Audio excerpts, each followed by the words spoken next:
연쇄 도산하는 게 아니냐 이런 우려도 아까 말씀처럼 나왔습니다. 그런데 시그니처 은행이 폐쇄되었다는 보도가 또 나왔죠. 지난주에는 실버게이트라는 은행이 문을 닫았고 이게 심상치 않은 거 아니냐 이런 걱정들도 있는데 연쇄 부도의 트리거 아니냐 이런 우려 어떻게 보십니까? 그러니까 거의 뭐 한 일주일 새에 세 개의 은행이 이제 문을 닫은 거죠. 네네. 그런데 사실은 이게 이제 왜 이렇게 된 거냐를 갖다가 이해할 필요가 있어요. 네. 사실은 굉장한 저금리 상황에서 몇몇 개 그 모든 그 경제 주단은 굉장히 어떻게 보게 되면 돈의 어떤 홍수를 맞았잖아요. 예. 특히 뭐 암호화폐 업계라든지 가령 뭐 스타트업이라든지 벤처기업이라든지 이런 사람들 같은 경우에는 서로가 이제 그 돈을 대주려고 하는 상황들이었으니까 어마어마한 유동성을 갖다가 갖고 있었죠. 네. 이 유동성들을 갖다가 이제 은행에다 이제 예출을 해둔 상황입니다. 근데 이제 금리가 확 하고 뛰어 올라가면서 돈줄이 말라버린 거죠. 그러니까 새로 뭐 대출을 일으키기도 쉽지 않고 기존에 어디서 자금을 얻는 펀딩도 불가능하고 하니까 자신들 예금에다 이제 서서히 그 예금 인출을 시도를 하고 있는 거예요. 예. 가령 뭐 직원들 월급을 준다거나 뭐 운영비를 댄다거나 할 때는 과거에는 이제 외부 자금을 수요를 해서 이걸 댔는데 네. 이제는 이제 예금 인출을 시작을 하게 된 거죠.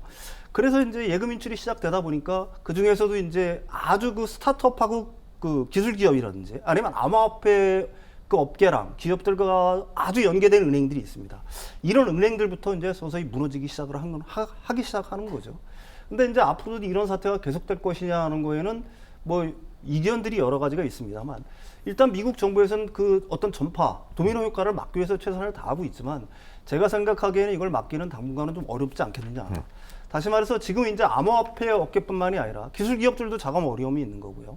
암호화폐 업계들 같은 경우도 뭐 FTX 파산이라든지 계속해서 파산들이 이어지고 있는 거고. 네. 그다음에 이제 미국의 부동산 자산 가격이 하락하면서 부동산에 대한 대출을 굉장히 많이 해준 중소 어떤 은행들. 예. 가령 뭐 예를 들면은 뭐 팩워스트 뱅크오프라든지 퍼스트 리퍼블릭 같은 경우에는 사실은 어제 같은 경우에 나스닥이라든지 미국 그 어떤 증시가 상당히 견고한 편이지만 그렇죠. 이런 은행들 같은 경우는 뭐 20%, 30%막 내렸거든요. 서브프라임 모기지 또 트라우마가 생각이 예, 나네요. 트라우마가 그렇죠? 생각이 나니까 결국은 네. 이런 쪽으로도 사실 사람들이 이거 좀 이상한데 그러면서 예. 사람들이 요즘은 아까도 말씀하셨다시피 과거에 비해서는 뱅크런이 훨씬 쉬워진 상황 아닙니까? 과거에는 은행 앞에 긴 줄을 서서 네. 이걸 오프라인으로 돈을 빼야 됐지만 지금은 온라인이나 휴대폰으로 몇 번 클릭만 하게 되면 돈을 빼는 세상이니까 그렇죠? 예. 사실은 이런 어떤 중소규모의 은행들 특히 이제 아주 위험한 자산에 어떤 대출을 해줬다거나 위험 자산을 많이 갖고 있는 중소 어떤 은행들 같은 경우에는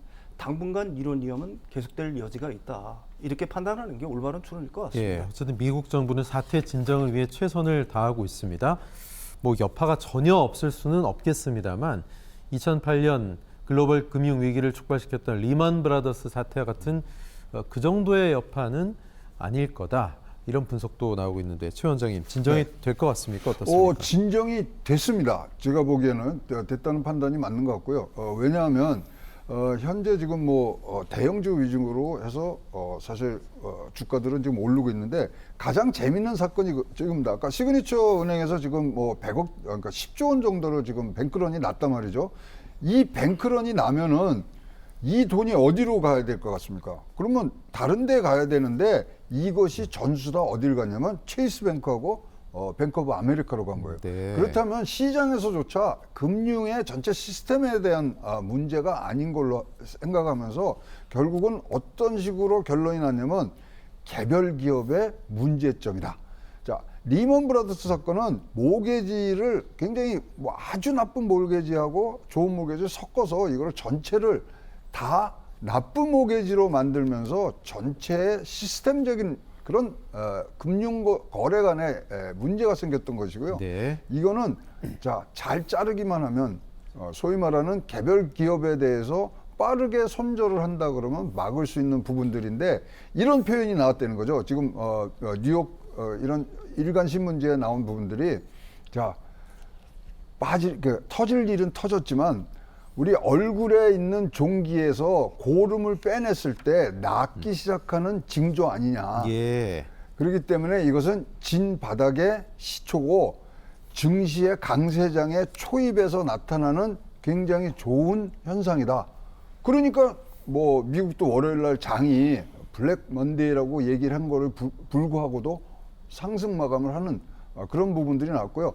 제일 우리가 이제 뭐 정확하다고 보고 있는 게 뭐냐면 미국 2년물 국채인데 2년물 국채가 기준금리 밑으로 내려가 버렸어요. 그렇다면 앞으로도 이것은 크게 번지지 않다는 시장의 판단이기 때문에 일단은 잘 막은 것 같고요.